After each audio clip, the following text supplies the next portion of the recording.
What's up, guys, and welcome back to Divorced Dad Gaming Completes, the catalog where I tackle my 12-year backlog of games, and today we review a modern twist on Space Invaders from 2014, Titan Attacks.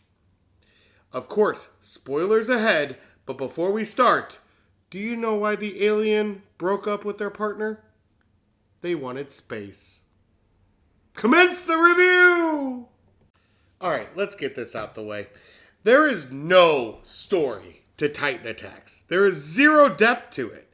Basically, you're fighting aliens off of Earth back to their home planet. That's it. No nuance, no layers, nothing. There is no story to this game. Now, I have to give it a little slack because it's not going for a story. This is strictly a chase the high score arcade type of game. However, where I will not give it slack is the fact that so many other games did it better. Resogun, Crimson Land.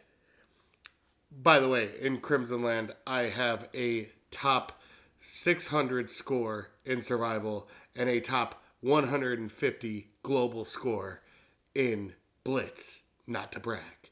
But these games did it infinitely better. The worst part is that these games came out at the same time as Titan Attacks. One came out 11 years earlier and just got a remaster. In regards to level design, it's different backgrounds, which, I mean, there's spotlights in the background, and each planet feels a little different, but it's not really all that much, and it's not enough to save this game for me. Control-wise, you go left, you go right, and you shoot. It's easy to pick up, don't get me wrong, but it can definitely get boring. In regards to replayability, there's always the allure of going back and beating your high score, but when there are so many games that have done it better than this one, I really don't see a point to revisit this game. I mean, there's not even an ending. When you defeat the mothership on Titan, you just start over on Earth with all the upgrades you already have. It doesn't actually end. It just loops around. Which, when it loops around, and that's the thing, when you go back to Earth the second time, the enemies don't get harder. It just goes back to what it was. It's monotonous. And that's what it becomes after a while. When it comes to my favorite part of this game, I don't have one. There was no point of this game where I sat here and went, man, that was cool. Oh, man, I can't believe that happened. There was nothing where I was like that. My favorite part of the game is when it ended.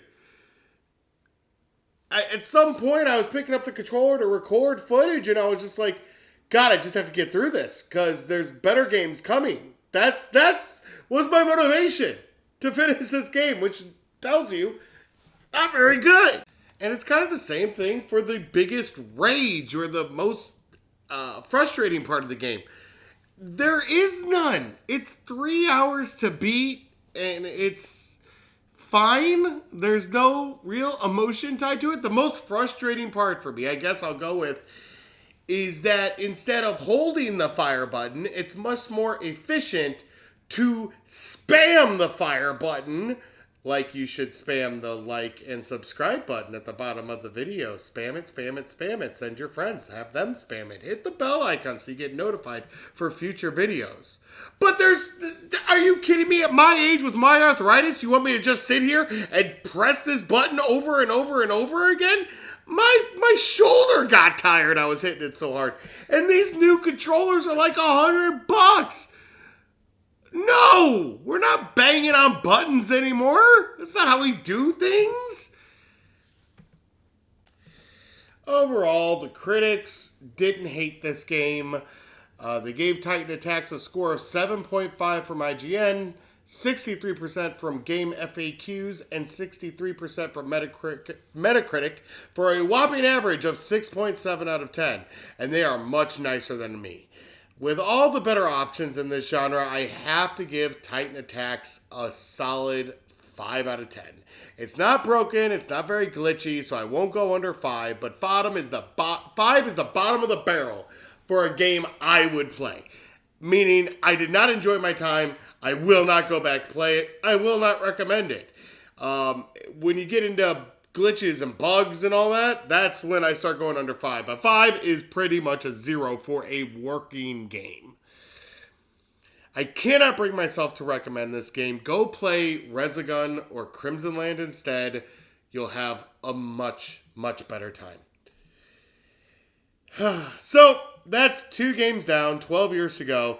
Join us next time on Divorced Dad Gaming completes the catalog as we dive into our first Telltale game of the series.